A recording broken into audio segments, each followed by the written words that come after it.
เตรียมตัวกราบพระทำวัดเช้าครับ ทั้งหมดกราบพระพร้อมกันครับ กราบกราบกราบกราบบารมีธรรมพ่อแม่ครูบาอาจารย์ครับ ทั้งหมดกล่าวคำบูชาพระรัตนตรัยพร้อมกันครับ อิมินาสการนะพุทธังอภิปูชยามะอิมินาสการนะธัมมังอภิปูชยามะอิมินา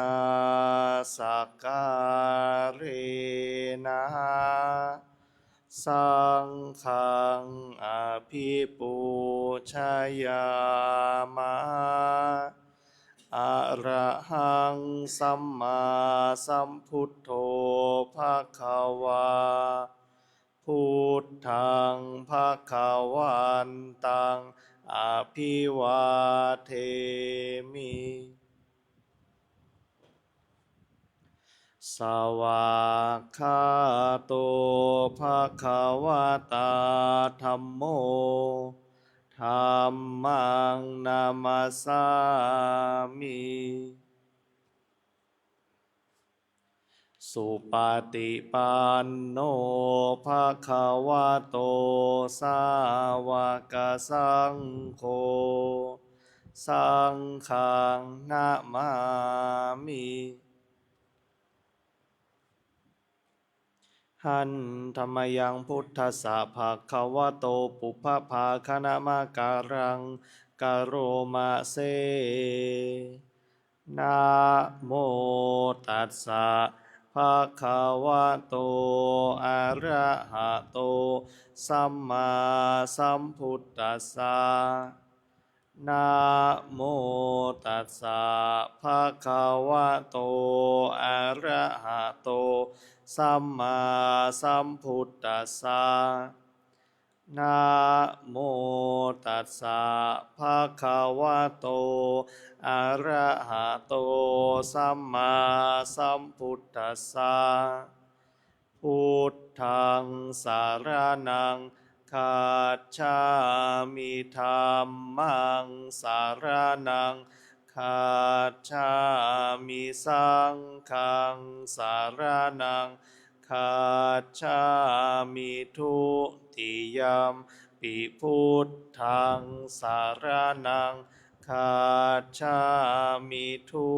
ติยมปิธัมมังสารนังคัจฉามิทุติยมปิสังฆังสารนังคัจฉามิตาติยมปิพุทธังสารนังคัจฉามิตาติยมปิธัมมังสารนังคัจฉามิตาติยมปิสังฆังสารนังคัจฉามิเปิดหนังสือไปที่หน้า88หันธรรมยังธรรมนิยตาสุตตะปะทังพนามะเสข้าพระเจ้าได้ฟังมาจากพระผู้มีพระภาคเจ้าดังนี้ว่าในสมัยหนึ่งพระผู้มีพระภาคเจ้าเสด็จประทับอยู่ในพระเชตวันมหาวิหารของท่านอนาถบิณฑิกเศรษฐีในเมืองสาวัตถีในการครั้งนั้นแลพระผู้มีพระภาคเจ้า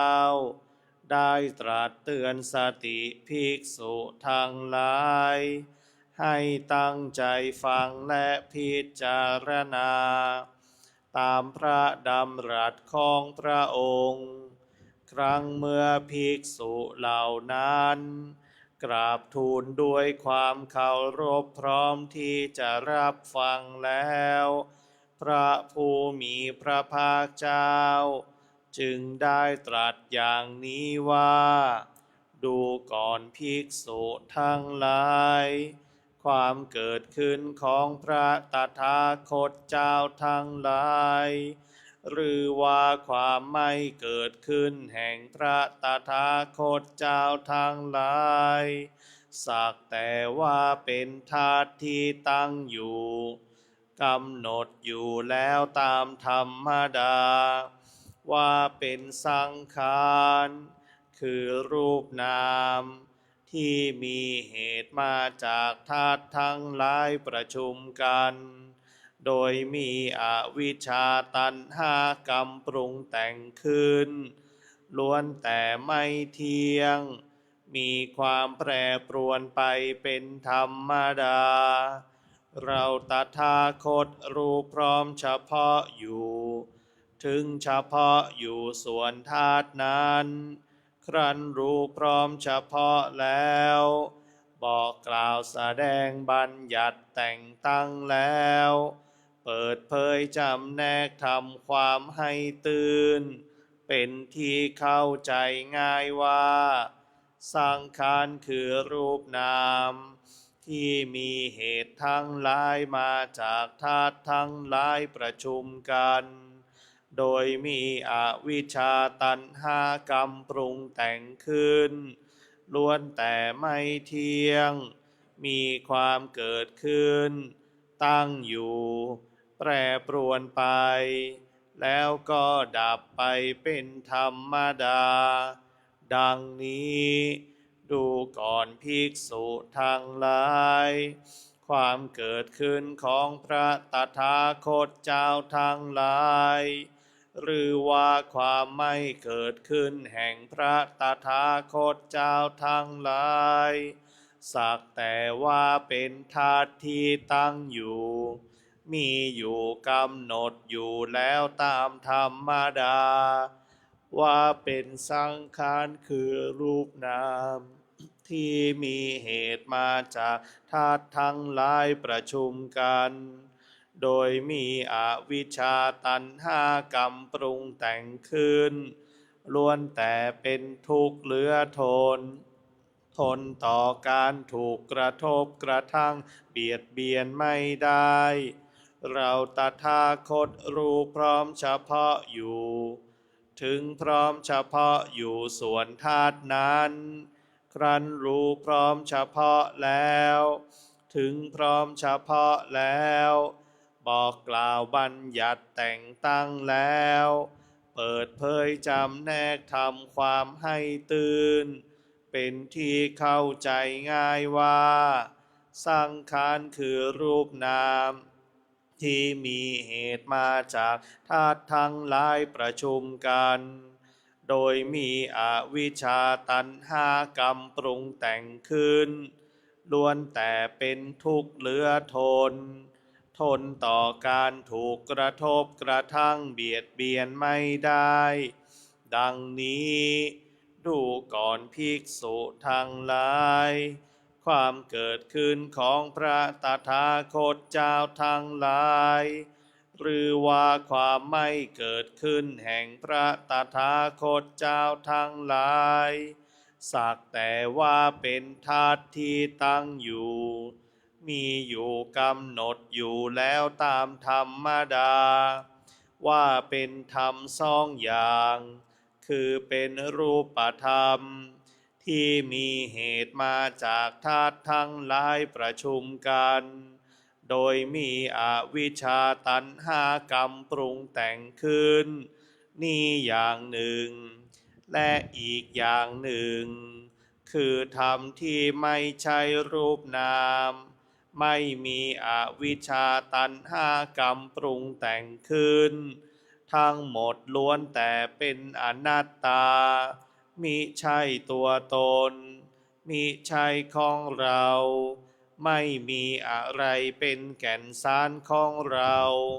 ต้องสลายไป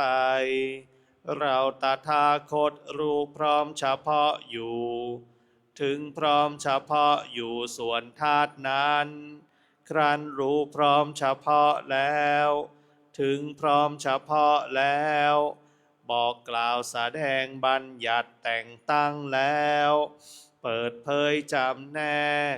ทำความให้ตื่นเป็นที่เข้าใจง่ายว่าธรรมทั้งหลายคือรูปนามที่มีเหตุมาจากธาตุทั้งหลายประชุมกันโดยมีอวิชชาตัณหากรรมปรุงแต่งขึ้นนี่อย่างหนึ่งและอีกอย่างหนึ่งเป็นธรรมที่มิใช่รูปนามไม่มีอวิชชาตัณหากรรมปรุงแต่งขึ้นทั้งหมดล้วนแต่เป็นอนัตตามิใช่ตัวตนมิใช่ของเราไม่มีอะไรเป็นแก่นสารของเราต้องสลายไปดังนี้พระผู้มีพระภาคเจ้าได้ตรัสพระธรรมเทศนานี้จบลงแล้วภิกษุทั้งหลายเหล่านั้นก็มีใจยินดีเพลิดเพลินในพระธรรมเทศนาของพระผู้มีพระภาคเจ้าด้วยประการฉะนี้แลเมื่อใดบุคคลเห็นอยู่ด้วยปัญญาว่าสังขารทั้งหลายทั้งปวงไม่เที่ยงเมื่อนั้นเขายอมเบื่อหน่ายในทุกข์การเห็นและเบื่อหน่ายอย่างนี้เป็นทางแห่งความหมดจดเมื่อใดบุคคลเห็นอยู่ด้วยปัญญาว่าสังขารทั้งหลายทั้งปวงเป็นทุกข์เมื่อนั้นเขายอมเบื่อหน่ายในทุกข์การเห็นและเบื่อหน่ายอย่างนี้เป็นทางแห่งความหมดจดเมื่อใดบุคคลเห็นอยู่ด้วยปัญญาว่าธรรมทั้งหลายทั้งปวงเป็นอนัตตาเมื่อนั้นเขายอมเบื่อหน่ายในทุกข์การเห็นและเบื่อหน่ายอย่างนี้เป็นทางแห่งความหมดจดในบรรดามนุษย์ทั้งหลายชนผู้เข้าไปถึงฝั่งคือพระนิพพานมีประมาณน้อยมากทีเดียวส่วนหมูสัตว์คือชนที่เหลือนอกจากนี้ย่อมแล่นเลาะไปตามชายฝั่งเกาะสกายทิฏฐิอยู่นั่นเทียวสำหรับหมู่ชนที่มีปกติประพฤติตามธรรมที่พระตถาคตเจ้าทรงกล่าวไว้แล้วโดยชอบก็จักถึงฝั่งคือพระนิพพานล่วงพ้นวัฏฏะสงสารอันเป็นที่ตั้งแห่งมัจจุคือกิเลสมารที่บุคคลข้ามได้ยากยิ่งนั้นไปได้บัณฑิตควรจะละธรรมอันดำเสียแล้วพึงเจริญธรรมอันขาวให้มีขึ้นโดยอาศัยเอาจิตเกาะพระนิพพานแดนที่ไม่มีตัณหาออกจากตัณหาอะไร